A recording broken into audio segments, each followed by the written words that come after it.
Pete Robbins from Half Past First Cast, sitting here with my 7th bass boat. I've been fortunate enough to own 7 bass boats since 1996. 6 of them Bass Cats, 5 of them new Bass Cats. This is the Bass Cat Puma STS. Pretty excited about it. There have already been a lot of videos on Facebook, YouTube, all sorts of social media about this boat. John Cruz did a good one.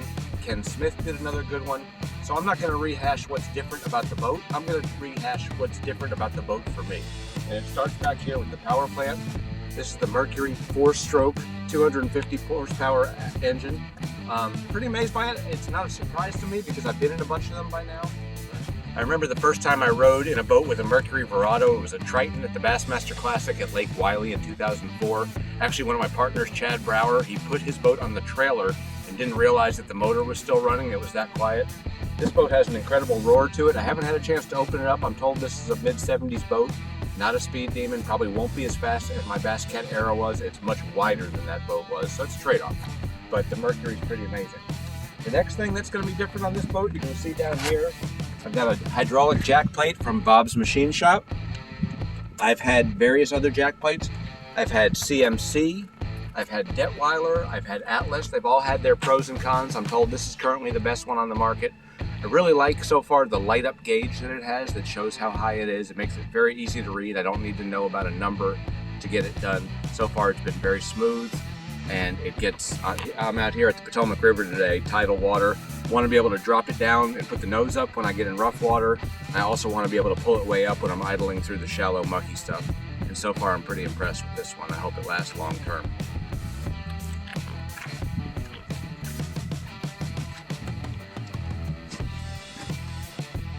Coming into the boat itself, I know the bilge compartment is not all that sexy, but I've got 2 new things back here, actually several new things. I've got lithium batteries for the first time. They're made by ProGuide Lithiums. I had the ProGuide AGM batteries in my last boat, and they were incredible. Even after 3.5 years, they still had an incredible amount of power. If these lithiums treat me as well, I'll be thrilled. The fact that they're 1/3 as much in terms of weight, pretty amazing. I hope to get a lot more power out of them. Hope to have long life. And I'm also told one of the nice things about ProGuide is that they have a 5-year non-prorated warranty.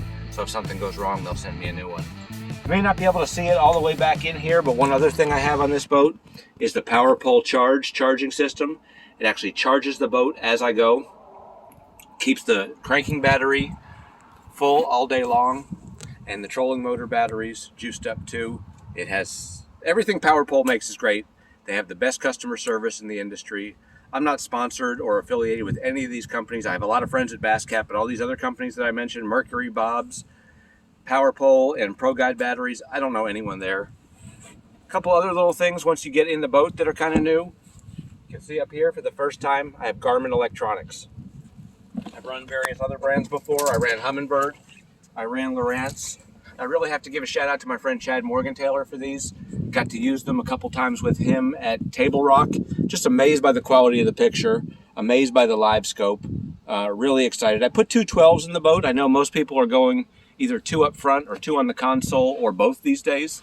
I kind of feel like I only need 1 unit in both places. There's a space up front if I decide I want one dedicated exclusively to live scope where I can add another unit. But for now, I'm happy with 2 12-inch units. The final thing that's different about this boat, if you look down at my feet, they have the reFLEX flooring. I know many different manufacturers are going to that these days. You can see you've got a bunch of dead soldiers from today going on. Seems to get dirty fairly easily. I'm told that with a power washer and some soap and water or a light cleaner, like SeaDek makes it cleaner, you can get it clean very fast. So the jury's still out on this, whether I'm going to love it or not. I know there are mixed feelings about it. I think it looks really sharp, and Bass Cat did a great job of installing it. So again, this is my Bass Cat Puma STS. Pretty excited about this boat. Again, it's the 7th boat I've had. With the exception of all my friends at Bass Cat, I don't have any affiliation with any of these companies. I recommend them on my own, of my own volition, and I'll tell you if there's something I don't like. Our job here at Half Past First Cast is to help you make informed decisions.